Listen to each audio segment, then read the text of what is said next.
Hello, how are you all? This is Soham, and today is the first part of electricity in 20 minute series. But wait, why should we learn electricity? What's the need of it? Because without electricity, I cannot shoot this video. Also, all the appliances which works on electricity, such as TV, AC machine, washing, fridge, will not work. And main thing is your Wi-Fi will also not work. That is why we learn electricity. And let's get started.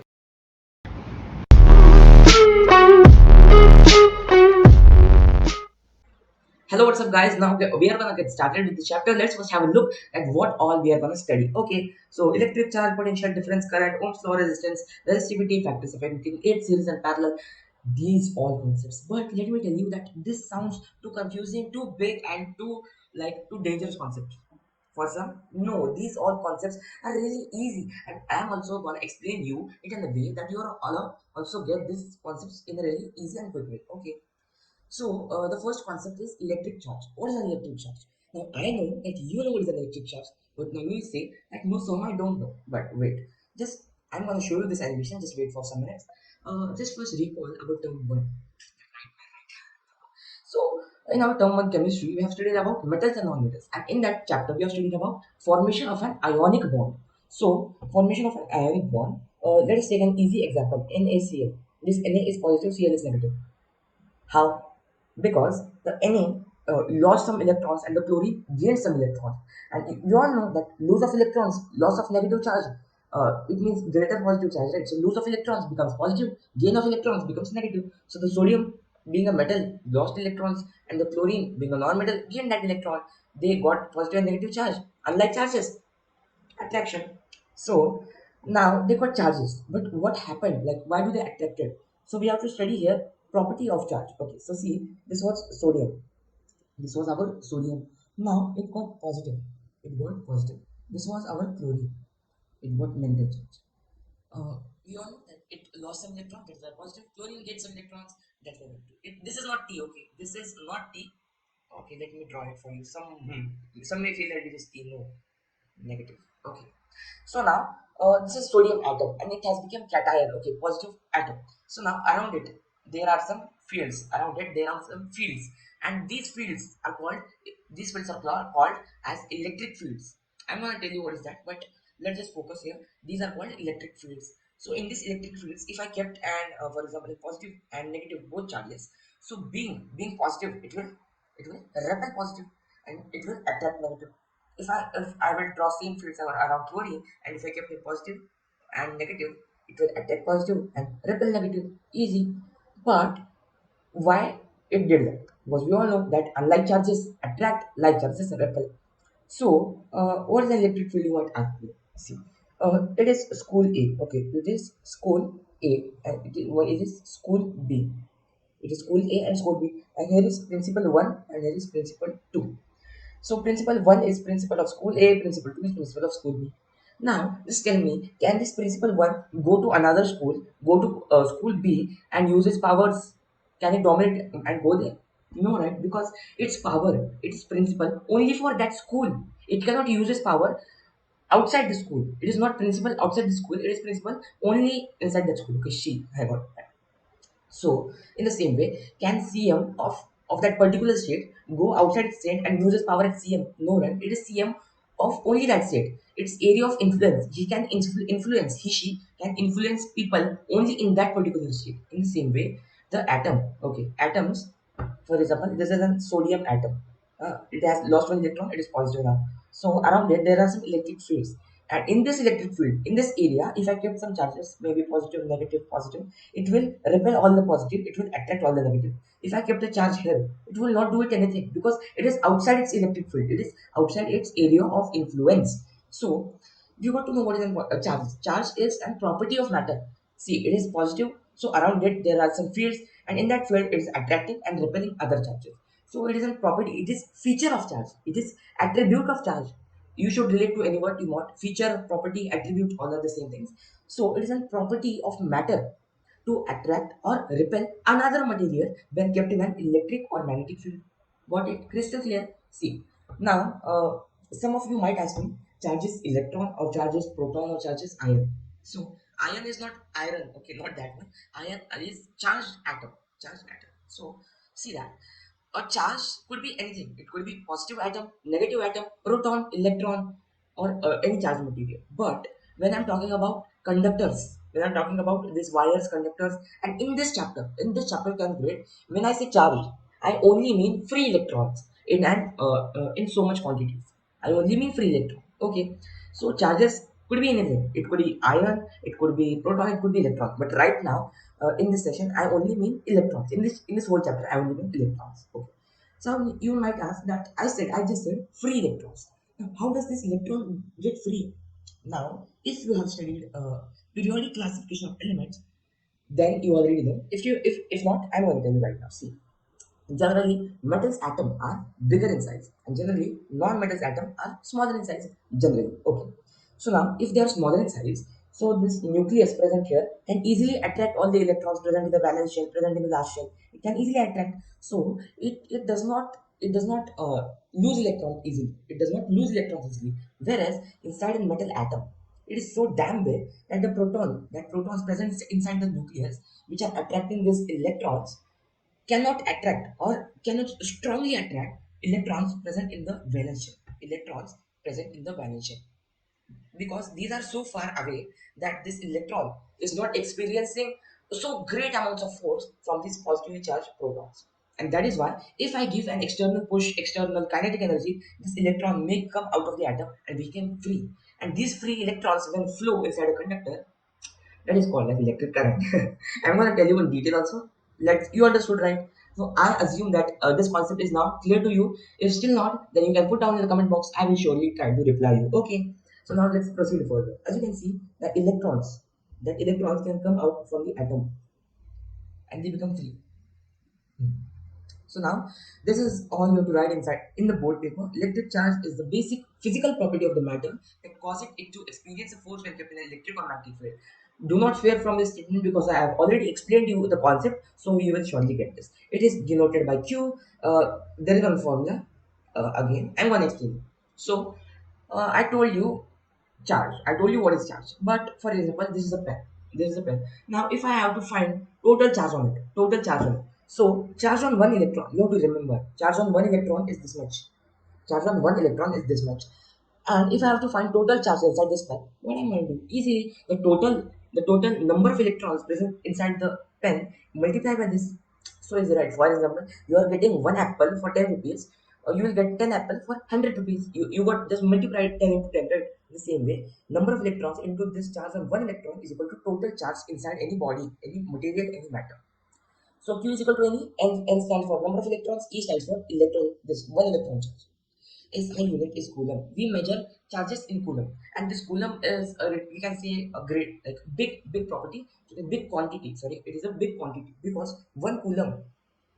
Let me tell you, yeah, one coulomb contains 6.24 into 10 raised to power 18 electrons. So big number, like this much electron make one coulomb of charge. This much electron. Hmm. So we all know this positive attract, like unlike attracts, negative repels. Sorry, positive do not attract them. Hmm. You got this? Again, the same formula and the same numbers. So I told you why metals do conduct electricity, while non-metals do not conduct electricity. Metals are good conductors, non-metals are insulators. Why? Because they do not have any free electrons, so they do not allow current to pass through it. Electric current. What is an electric current? Electric current is just flow of that free electrons. It's just flow of that free electrons. Now we just discussed how an electrons become free, and when it becomes free inside an atom, it flows. And when like more electrons flow like that, it is called as current. I'm gonna go into technicalities. Let's first see the animation, and you're gonna get this concept. Let us use some light here. Light. So these are electrons, okay, and let's just assume that these electrons are making one coulomb of charge.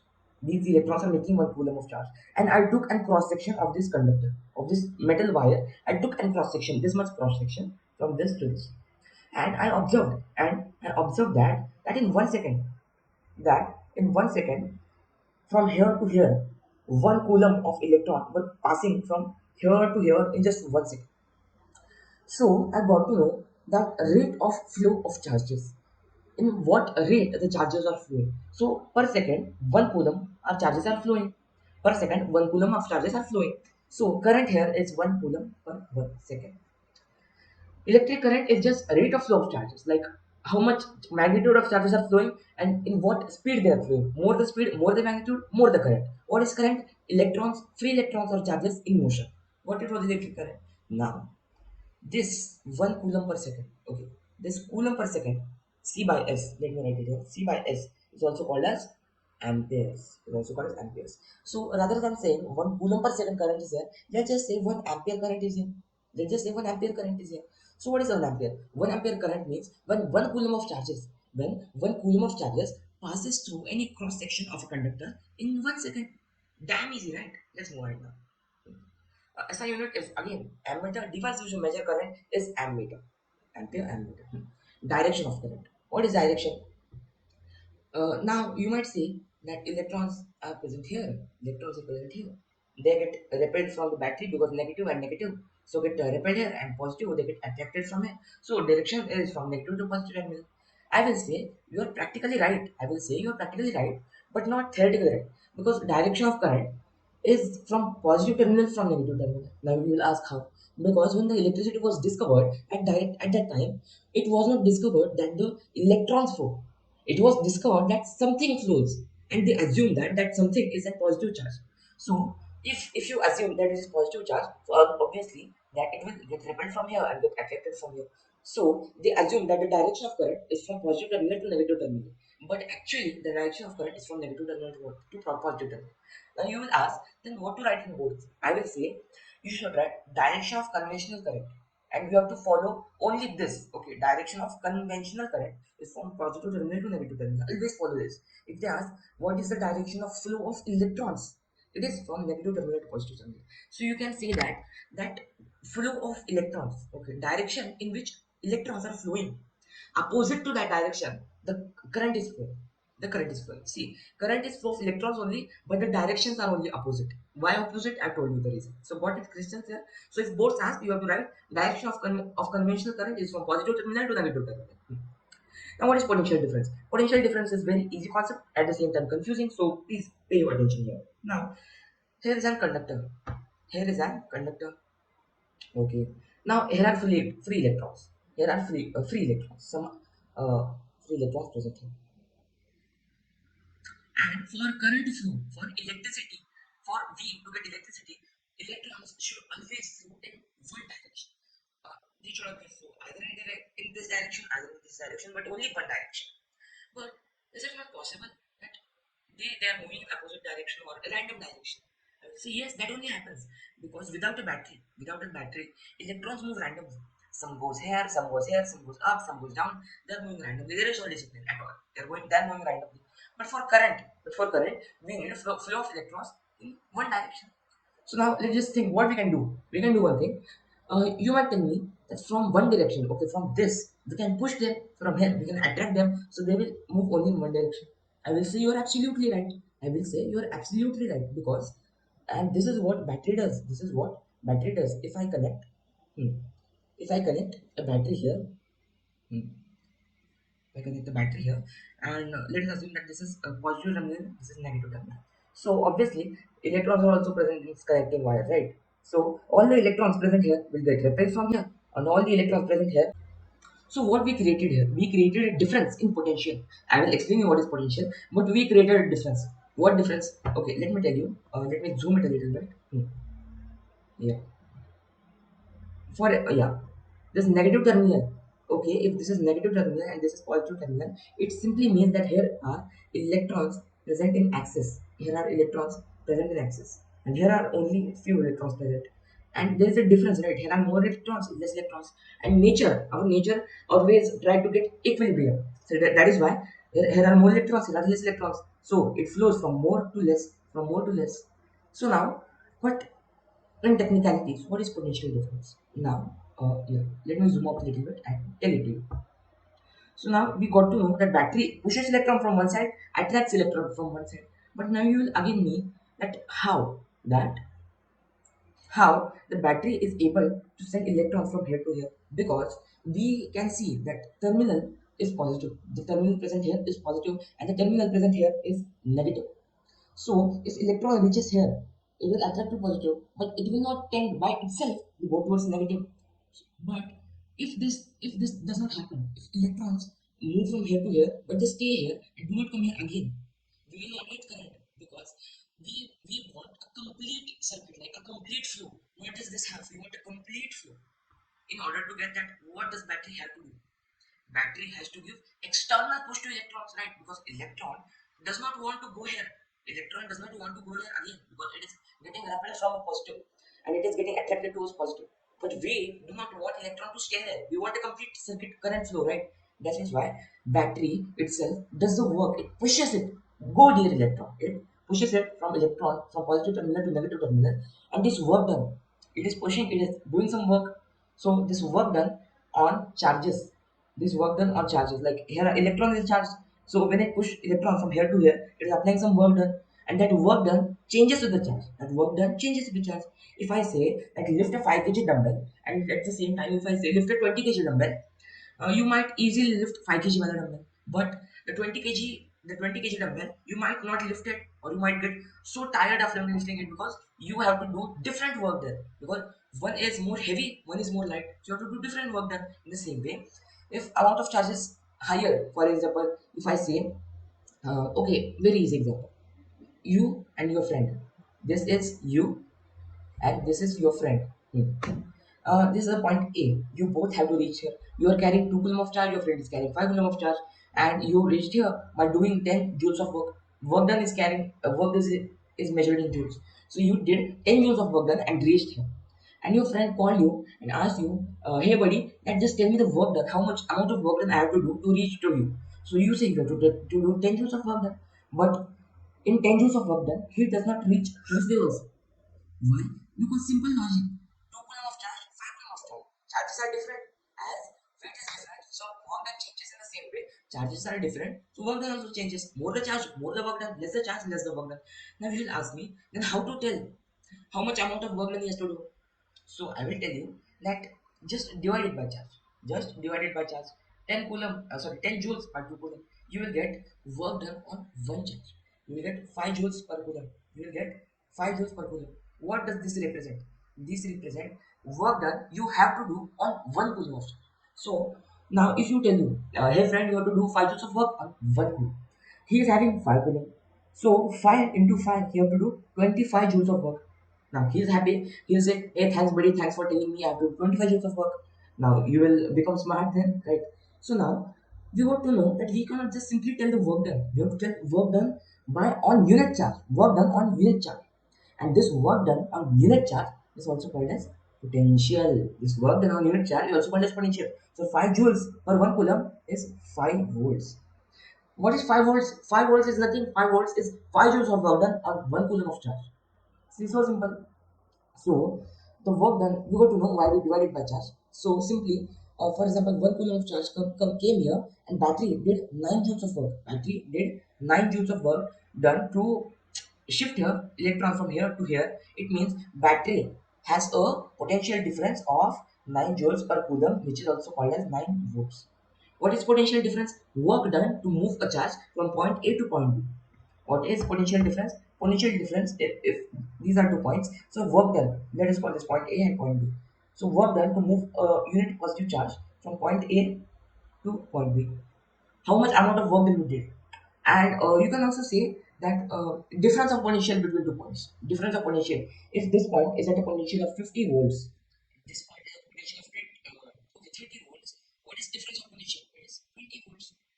It is 20 volts. So simple. So now you told me that potential difference. Now you might ask me that how that point got automatically the potential of 50 volts. How that point got the potential of 50 volts? I will say go to infinity. Go to infinity and stand there. Go to infinity and stand there and take a positive charge here. It has electric field. Go to it. Take one positive charge in your hand. Take one positive charge in your hand and come from infinity towards here.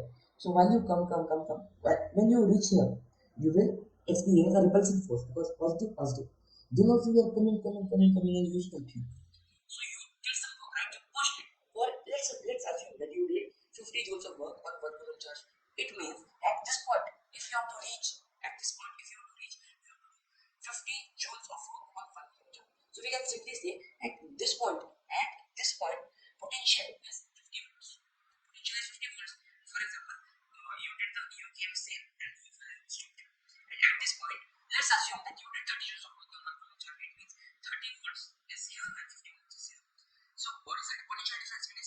bonds. So simple. What Christian said, what is potential difference? Done. So now I have to tell you just one important topic. Okay, just one important topic is left. Uh, Let me take a blank slide. Okay, let me take a blank slide here.